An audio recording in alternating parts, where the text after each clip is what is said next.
Hello दोस्तों, अगर आप यूपी सुपर टेट की तैयारी कर रहे हैं तो ये वीडियो आपके लिए बहुत ही इंपॉर्टेंट होने वाली है, क्योंकि इसमें जीके जीएस से 30 इंपॉर्टेंट क्वेश्चन लेके आए हुए हैं। चलिए चलते हैं अपने पहले क्वेश्चन की तरफ। हमारा जो पहला क्वेश्चन है वह है कि संविधान के किस अनुच्छेद में संवैधानिक उपचार का अधिकार वर्णित है। ठीक है, ये आपको बताना है। इसका जो सही जवाब हो जाएगा वह हो जाएगा, आपको बताना पहले क्या होगा, अनुच्छेद 30 या फिर अनुच्छेद 31 या फिर 32 या फिर 226। इसका जो सही जवाब हो जाएगा वो हो जाएगा ऑप्शन नंबर सी, अनुच्छेद 32। ठीक है, याद रखिएगा। आगे बढ़ते हैं। अगला जो हमारे पास प्रश्न है वह है कि भारत के नियंत्रक एवं महालेखा परीक्षण की नियुक्ति कौन करता है। आपको बताना है प्रधानमंत्री या फिर संसद या फिर राष्ट्रपति या फिर सर्वोच्च न्यायालय। इसका जो सही जवाब हो जाएगा ऑप्शन नंबर सी, राष्ट्रपति। ठीक है, आगे बढ़ते हैं। अगला जो हमारा प्रश्न है वह है कि जीरो आवर का उल्लेख भारतीय संविधान में कहाँ है। अनुच्छेद 75 या फिर अनुच्छेद 85 या संविधान में कहीं नहीं या फिर अनुच्छेद 118। आप जल्दी से सही जवाब दीजिए। इसका भी सही जवाब जो हो जाएगा वह संविधान में कहीं नहीं है। ठीक है, आगे बढ़ते हैं कि भारतीय संविधान की कौन सी अनुसूची दल बदल विरोधी कानून से संबंधित है। आपको बताना है 8वीं या फिर 9वीं या फिर 10वीं या फिर 12वीं। इसका जो सही जवाब हो जाएगा वो हो जाएगा ऑप्शन नंबर सी, 10वीं। ठीक है, आगे बढ़ते हैं कि भारत का प्रथम जयमंडल रिजर्व कौन सा है। ठीक है, तो इसका जो सही ऑप्शन बताना है सुंदरवन, नीलगिरी या फिर नंदा देवी या फिर मानस। इसका जो सही जवाब हो जाएगा वह हो जाएगा ऑप्शन नंबर बी, नीलगिरी हो जाएगा, ऑप्शन नंबर बी। ठीक है, आगे बढ़ते हैं कि भारत में सबसे पहले जनगणना किसके शासनकाल में हुआ था। Option number A, Lord Ripon, Lord Mayo, Lord Curzon या फिर लॉर्ड लीटन। इसका सही जवाब आपको बताना है। इसका जो सही जवाब हो जाएगा ऑप्शन नंबर ब, लॉर्ड मेयो के शासनकाल में हुआ था। आगे बढ़ते हैं। अगला जो प्रश्न हमारे सामने है कि संविधान की प्रस्तावना में समाजवादी और धर्मनिरपेक्ष शब्द किस संशोधन द्वारा जोड़े गए हैं। 42वां संशोधन, 44वां संशोधन, 52वां संशोधन या फिर 61वां संशोधन। इसका जो सही जवाब हो जाएगा वह हो जाएगा ऑप्शन नंबर ए, 42वां संशोधन में जोड़ा गया था। आगे बढ़ते हैं। अगला जो प्रश्न हमारे सामने है वह है कि नाइट्रस ऑक्साइड को सामान्यतः क्या कहा जाता है। Marsh gas, laughing gas, water gas, producer gas. तो नाइट्रस ऑक्साइड को सामान्यतः हम लोग लाफिंग गैस के नाम से जानते हैं, इसलिए ऑप्शन नंबर बी सही जवाब हो जाएगा। आगे बढ़ते हैं कि भारत में प्रोजेक्ट टाइगर कब प्रारंभ किया गया। ऑप्शन नंबर ए 1972, 1973, 1975 या फिर 1980। इसका जो सही जवाब हो जाएगा वो हो जाएगा option number B, is right answer, 1973। आगे बढ़ते हैं कि योजना आयोग का स्थान किस संस्था ने लिया। वित्त आयोग या फिर नीति आयोग या फिर राष्ट्रीय विकास परिषद या फिर आर्थिक परिषद। इसका जो सही जवाब हो जाएगा option number B, NITI Aayog. आगे बढ़ते हैं कि भारतीय संविधान की कौन सी अनुसूची पंचायतों से संबंधित है। ऑप्शन नंबर ए, 9वीं, 10वीं, 11वीं, 12वीं। इसका जो सही जवाब हो जाएगा वो हो जाएगा ऑप्शन नंबर सी, 11वीं। आगे बढ़ते हैं कि उत्तर प्रदेश का सबसे बड़ा राष्ट्रीय उद्यान कौन सा है।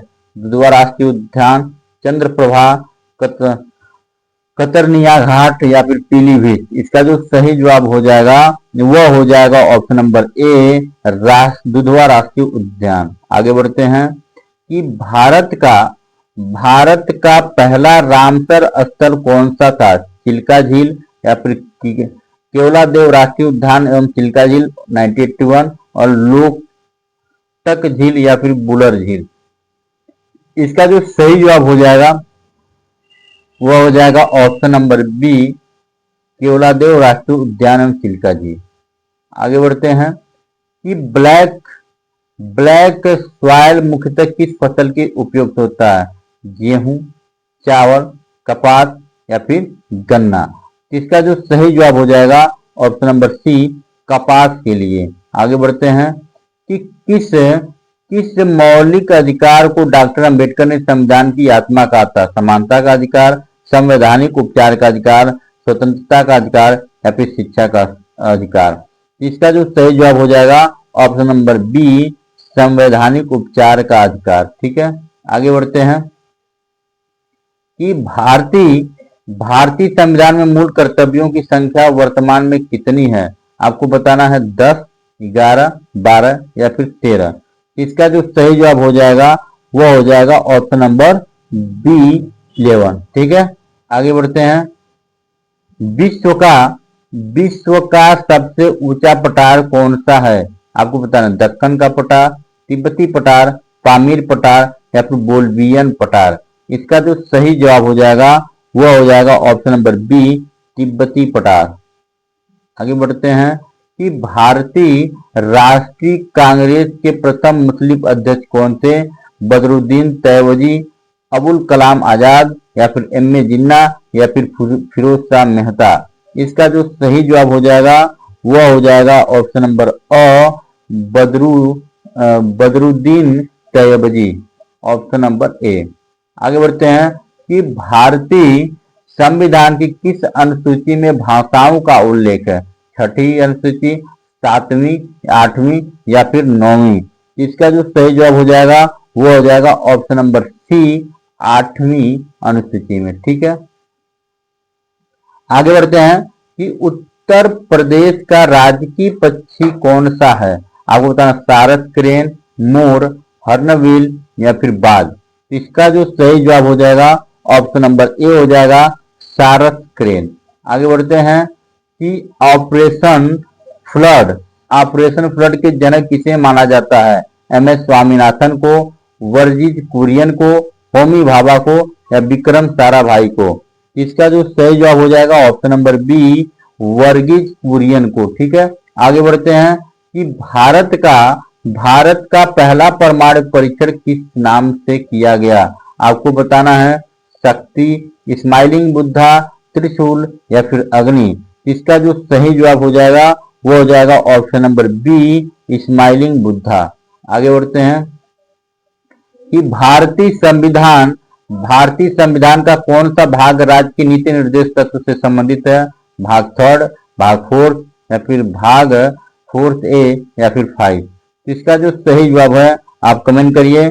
इसका जो सही जवाब हो जाएगा ऑप्शन नंबर बी, भाग 4। आगे बढ़ते हैं कि बक्सर का युद्ध कब हुआ था? आपको बताना 1757 में या फिर 64 में, 61 में या फिर 1793 में। इसका जो सही जवाब हो जाएगा ऑप्शन नंबर बी, 1764 ईस्वी में। आगे बढ़ते हैं कि किस ग्रह का घनत्व सबसे कम है? बृहस्पति का, शनि का, अरुण का या फिर वरुण का। तो सही जवाब हो जाएगा ऑप्शन नंबर बी, शनि का। ठीक है, आगे बढ़ते हैं कि भारतीय संविधान सभा का विधिक सलाहकार कौन थे? बी.एन. राव, के.एम. मुंशी, अल्लादी कृष्णस्वामी अय्यर, सत्यानंद सिन्हा। इसका जो सही जवाब हो जाएगा वो हो जाएगा ऑप्शन नंबर अ, बी.एन. राव। आगे बढ़ते हैं कि भारत का पहला इको सेंसिटिव जोन किस राष्ट्रीय उद्यान के आसपास घोषित किया गया? दुधवा या फिर मुरुल जंजीरा, दोहांग देवांग या फिर दून घाटी क्षेत्र। इसको हम प्रारंभिक पर्यावरणीय संरक्षण के क्षेत्र के रूप में भी जाना जाता है। इसका जो सही जवाब हो जाएगा वो हो जाएगा ऑप्शन नंबर डी। इसका सही जवाब हो जाएगा option number D is right answer. ठीक है, आगे बढ़ते हैं। अगला जो प्रश्न हमारे सामने है वह है कि हार्नबिल महोत्सव किस राज्य में मनाया जाता है? असम में, नागालैंड में, मिजोरम में या फिर मणिपुर में। इसका जो सही जवाब हो जाएगा ऑप्शन नंबर बी, नागालैंड में मनाया जाता है। अगला जो प्रश्न हमारे सामने है कि भारतीय संविधान भारतीय संविधान किस अनुच्छेद के अंतर्गत वित्त आयोग का प्रावधान है? 280, 324, 356, 360। इसका जो सही जवाब हो जाएगा वो हो जाएगा ऑप्शन नंबर ए 280 के। लास्ट क्वेश्चन की तरफ चलते हैं। लास्ट क्वेश्चन है कि स्वराज मेरा जन्मसिद्ध अधिकार यह कथन किसने कहा था? महात्मा गांधी ने, बाल गंगाधर तिलक ने, लाला लाजपत राय ने या फिर गोपाल कृष्ण गोखले ने? इसका जो सही जवाब हो जाएगा वह हो जाएगा option number B is right answer, Bal Gangadhar तिलक ने। वीडियो कैसा लगा कमेंट करके जरूर बताएं। तो मिलते हैं अगले वीडियो में, तब तक के लिए नमस्कार, जय हिंद।